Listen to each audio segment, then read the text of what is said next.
Good morning to you. It's Bruce, it's Judy, it's Cheese, and tomorrow is Veterans Day. Hope that isn't a surprise to anyone. And all week long, we've been talking to different people, to vets themselves, about some of the challenges, some of the opportunities out there for veterans, some of the positive things that are happening. But there's no argument here that we're going to have a difficult conversation about something that I think a lot of people have heard about when it comes to veterans, but maybe don't know what's at the root of it or what they can do about it. And that is the suicide rate. And the suicide rate being almost double that of the average person out there. And joining us right now to understand a little bit more about it is Maya Kazazic. And Maya, thank you again for being with us. You're an expert on anxiety and depression, and you have been involved in this, studying and treating it. I want to start by saying, Maya, do we know, is there something unique about veterans today, this generation of veterans, as opposed to previous generations? Because the suicide rate appears to be much higher than it was for Vietnam era, World War II era, etc. What changed? Well, thank you for having me. Yes, there are definitely different things that when it comes to veterans today that we see that are different than maybe 40, 50, 60 years ago. And that is socioeconomic situation, the connectedness of people. We have all grown to be a little bit more disconnected. So mental health issues have risen steadily over the years, on average, across the board. And the reason for that is us being disconnected. Throw into that this COVID-19 pandemic, what's been happening, and socioeconomic issues that people are struggling to survive. So all of this stuff adds and exacerbates the situation and creates more problems. So it's not so much the military life as it is their life after? That's probably the case. The military life, I mean, when you go into military, when you go into combat, combat is combat. Losing a loved one, losing a comrade, post-traumatic stress disorder. I mean, that's very similar. 100 years ago and today, if you lose a loved one, it still feels the same. The problem is what happens afterwards. It's 100 years ago, it was much more.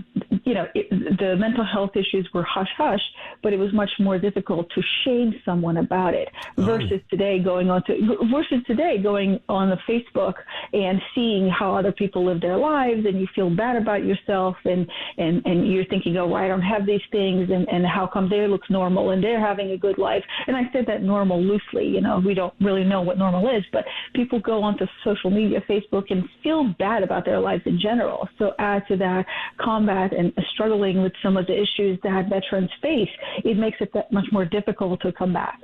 Maya Kazazic is with us right now, an expert on anxiety and depression, as we talk about veteran suicides and the rates. Where are we? I know that there were a lot of programs out there, and I know we talk about it a lot.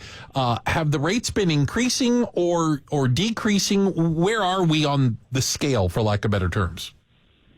So the rates have decreased. They have took a dive a little bit in 2007 to 2009, but that they slowly started to increase. And I think it's really important. To me, one of the facts that are really important to note is that suicides actually exceed combat deaths. Wow. So since 2010, 65,000 veterans have died by suicide, which is more than the total number of deaths from combat during the Vietnam War and the operation in Iraq and Afghanistan combined. I mean, that is a huge number, and I think it's really, really important that we address it. And the Biden administration have actually rolled out a plan to try to improve safety and support around this issue. So what aren't we doing that we could do? Because I feel like there are so many programs out there. I hear a lot of talk about it. Yeah, I mean, I feel like we've, definitely turned a corner when it comes to vets. How we used to treat veterans in the past and now, I think everyone's on board. There are all these programs, and yet I feel like it's just, we always hear that more needs to be done. Well, one of the things that we're doing really well, that we've started doing, it's just talking about it, recognizing there's an issue and not shaming people about it, right? So being able to talk about this and having vets feel like there is support out there, that they're not shamed for having these issues. One of the things that's very difficult for the vets that we're not doing about it is actually getting an individual help, right? So we're talking about it, we're rolling out these plans, but there's a lot of people falling through cracks.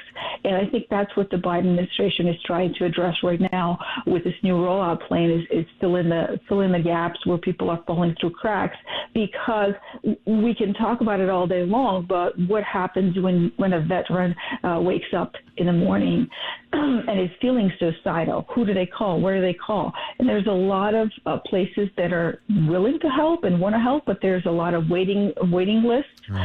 Some people feel still embarrassed and ashamed, and we always come back to that number one problem, and that is connectedness, support from family members, support from friends, and we have grown to be apart so much over the last few decades, especially in the last couple of years, that even though there is maybe help out there, you don't feel like you're going to go out and reach out because you don't have that immediate support. Nobody cares, Maya, thank you for your time today. We do appreciate it. And thank you for having me. Yeah, and thanks for the work you're doing as well.